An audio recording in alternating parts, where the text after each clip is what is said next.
Aston Villa 2, Man United 1. Once more, we play very well in the game, but defensive errors proved to be our undoing. It was a game that we played very well in terms of controlling the performance from the first minute to the last minute. Villa seemed to score against the run of play. In the first instance, Euro gave Morgan Rodgers too much space and he scored. And the same thing happened in the second half, and those were the two goals that gave Villa the win. In terms of the player rating, Lamens had a 6 over 10. You think he would have done at least a bit better with the second goal. He had no chance with the first goal. Euro was not very good today, especially considering the two goals came from his side.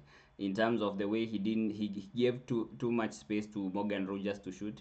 The other players could have also done better. The likes of Dalot and Luke Shaw and Heaven in closing down Morgan before he shot, but Euro could have done much better because he gave Rodgers too much space to come in. And I think before the game they would have studied the players and known Rodgers is one of the dangerous players for Aston Villa, and you don't give him space to come in and take a shot, and that's what he did. So he had a 4 over 10. Heaven had a 7 over 10. He controlled the game very well. Watkins did get a chance because Euro was on him, Heaven was on him all the time. So all through, Heaven is continuing to improve his performances, and you can't really tell he's 19 by the way he plays. He plays very well the game, and this was another good performance from him. Shaw gets a 6 over 10. He played well, except that he could have cut the angle for one of the Rodgers goal. He didn't react fast enough, and when you don't react fast enough and you leave a players like Rodgers to shoot, he's going to place the ball wherever he wants it, and he did place it beyond the keeper. Dalot had a 5 over 10. He didn't do much in terms of crossing. These crosses never found their target, and he delayed the ball far too much. So he had 5 over 10. I think the only thing he could have done was the cross, the long throw-ins, and he always put them in the wrong position, always to Martinez's hands. So I don't think there was anything better he did. You just sense that he's not doing enough. In every game, he just lets the game passes by. He never has an impact that we'd expect from a Man United player. Dogu had a very good game. He had a 7 out of 10. He rushed Cash and made him make an error. He nicked the ball, and Cunha was able to score. So he had an assist. He could have had 2 assists. He laid a very good ball on Cunha. Cunha should have scored with that header, but Cunha put it wide. So Dogu it was one of his best performances of this season. Ugarte had a 6 over 10. Ugarte is a slightly average. He's very good when it comes to making tackles, but unfortunately he makes far too many fouls. He's also losing the ball far too much, but overall he had a better game than recently the games that he had. So 610 is just slightly above average. Bruno had a 6 over 10. He didn't have that much to play because he got injured and he didn't come back for the second half, and you could tell he was not in because we didn't create as much in the second half.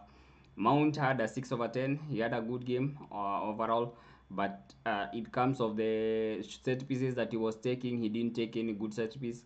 All the balls were wrong. They either were too long or too short, or just overhit. So in this game, we could have used the set pieces. We had too many of them, and we didn't use them well enough. Cunha scored. He could have scored another. He was one of the best players in this game. I could have given him the man of the match, but I still think that he needs to trust his teammates better. Some of those runs he made, he was trying to do everything on his own, and in a team like Wolves, you can do everything on your own because you are mostly the best player in the team, but there are other better players that can do as much as you can do in a team like Man United, and he needs to trust other players more. And in the cases that he wasn't trusting his teammates, then those moves were not coming off, and we are losing far many balls when we can be creating chances by trusting those around him. Sesko had a 6 over 10, another average game. He could have done better for the first goal, for a chance that he got that Martinez saved. He also had another chance. This was a bit worse because the way he hit the ball, he overhit the ball, and he just needed to nick it just a little for a professional play, and he would have had an open goal. The fact that he just overhit it, that is inexcusable. Martinez came in and had a very good game in midfield. He's not his usual position. He came in midfield, controlled the game.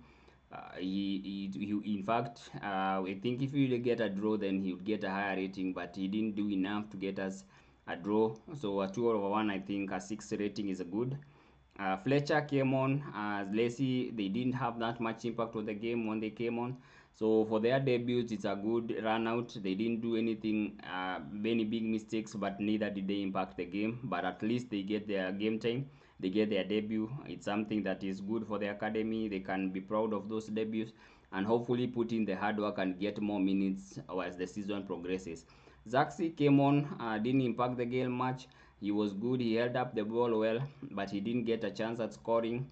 So it's a 6/10. So generally, most of the people were just average or above average.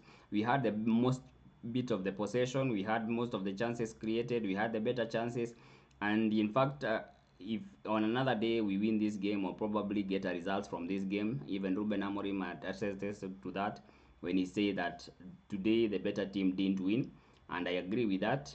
In terms of the other aspects of the play, as you see, we had 57% possession to Villa 43%.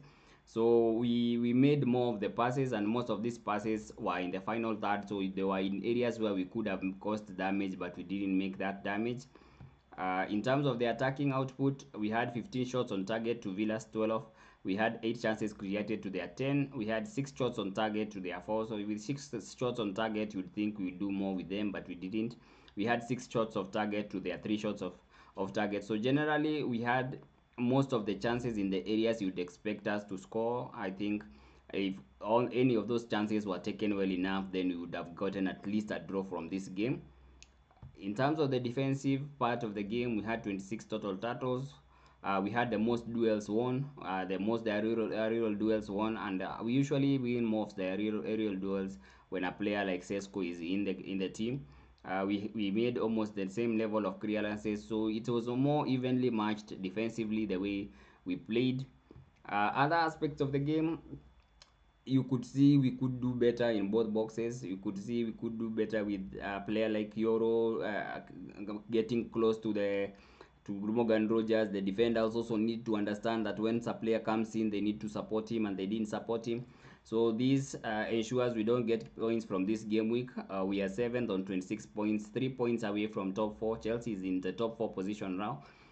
This was a game at least we could have, if we with a draw, we could have gone 5th, but it seems we are now in a situation that is tough considering we have lost Mainu and Bruno this week.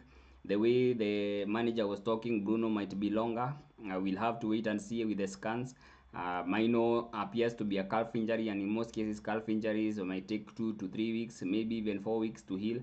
It could be longer, so that is also something to watch out for. Look, luckily, Casemiro comes in. He's finished his suspension and he comes in the next week, so he'll be ready for Newcastle. We play Newcastle on Friday. So it's going to be a tough time, having lost players to AFCON, having some players, 4 players, key players now lost to injury, and you don't know what goes on in training because this is another week in training, and we just hope that we don't get any injuries, because if we get any more injuries, then it's going to be a difficult week coming up, because we need players to be fit, especially when we have some of our key players missing due to the tournament. So hopefully we can get a player like Delete back, because we have really needed Delete since Delete got injured. We have not been playing well defensively. We have conceded very many goals defensively that we shouldn't have conceded. So if he can come back, either Maguire or Delete can come back, then come in and bring in experience in that defense of ours, then we can have at least a better adaptation to the players that are not there. So let's see what this week brings. Hopefully no more injuries. Hopefully some good news on the injury front with Bruno Fernandes and Kobe Maino. And we'll keep you updated on what the manager says or what the club says about those injuries. And hopefully we have a better week with no injuries and get ready for the Newcastle game. So until then, see you in the next video.